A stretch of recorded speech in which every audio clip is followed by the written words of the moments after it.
Yeah, we might be able to clean that out. I just put that in when I had the last oil change done.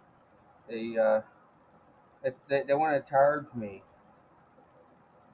$70 for an air filter, but then to put an air filter in.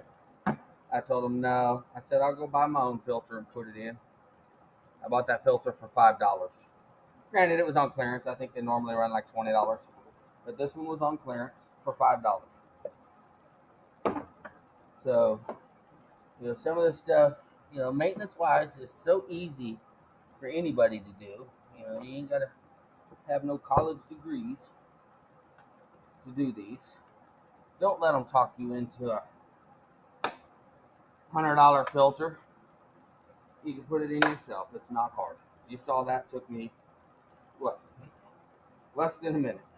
So and that's just kind of where I'm at with that. I do my own maintenance.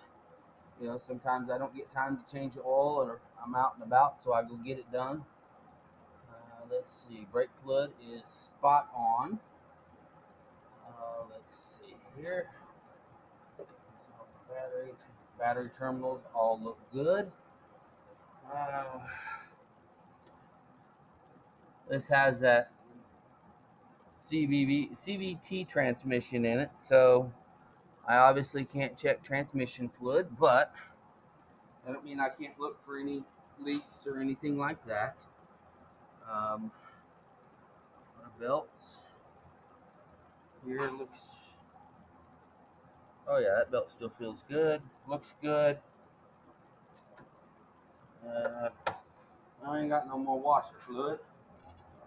I still got some in it, but I remember back in the day, you buy a gallon of washer fluid and then fill it twice. Now you use it one time. That's all you get out of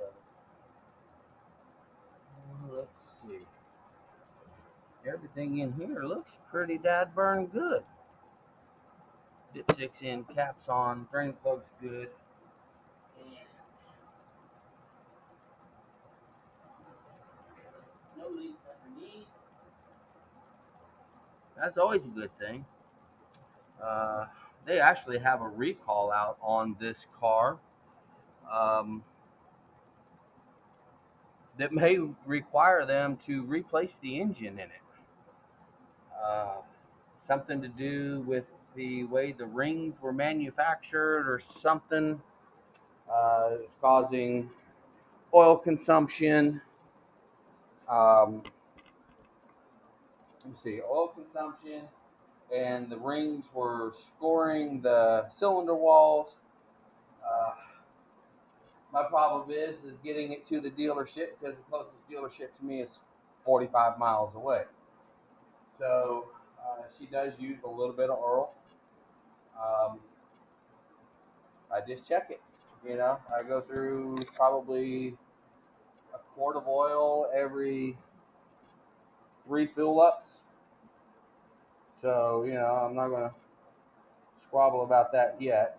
Now, I will eventually have to get it into them, because obviously if I go on a long extended trip, it's going to go through some oil, and, we don't want to be wasting oil.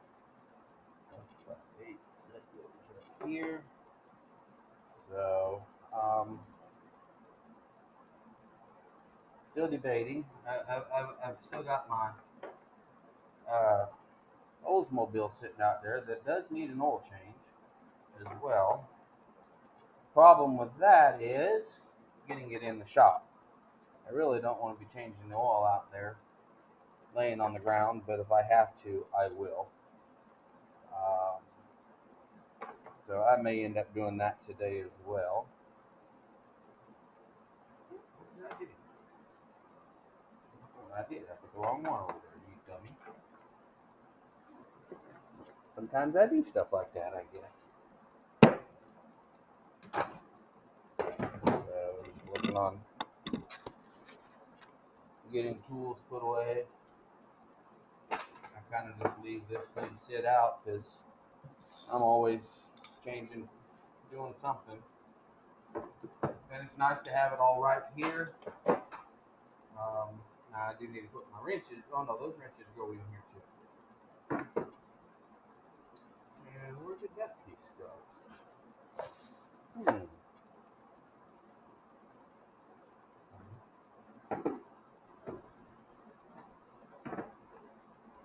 Alright, what'd you all do with my little adapter roomie? It's still on here. You wasn't supposed to let me put that on there. And then forget that I put it on there. Alright, let's see here.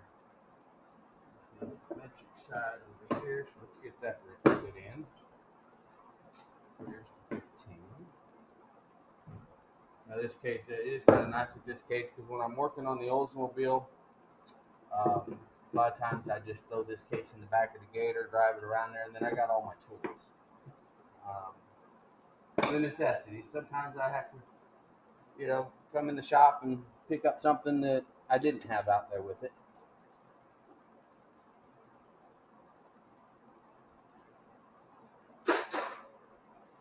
Kind of rigging this little box up here with some of the stuff that I've been using on the car that comes in handy. My test light, some other tools, pressure wrenches and stuff.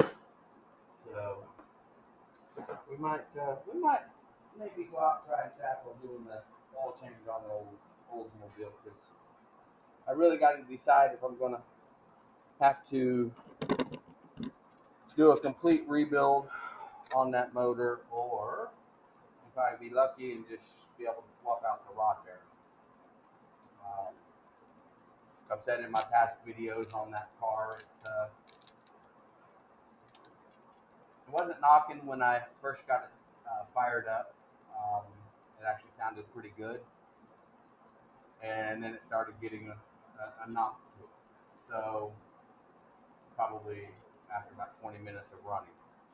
I know the oil is diluted down with gas, so I'm kind of hoping that that's the reason. And I can do an oil change on it and get rid of the knock. If the knock doesn't go away, I think we're going to catch it early enough that it hasn't scored the crankshaft. If the crankshaft isn't scored at all, doesn't have any grooves or anything like that in it, then I can just roll in some new bearings, gets rid of that rod knock, and I can save a few $1,000 because the motor, it's hard to find a used one. You really don't want to do a used one. So, with me, I would want to rebuild that motor because that is the original numbers matching engine in that car. And I know some people are like, oh, it's just an old four-door car. It doesn't matter. Well, it matters to me. Keep that original engine, original transmission. So, I can rebuild that motor. I have done motors before. It's been 30, 40 years.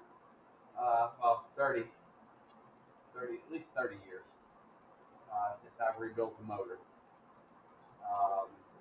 Kind of like riding a bicycle. You never really forget. You get in there, you get to turn it down, and things come back to you.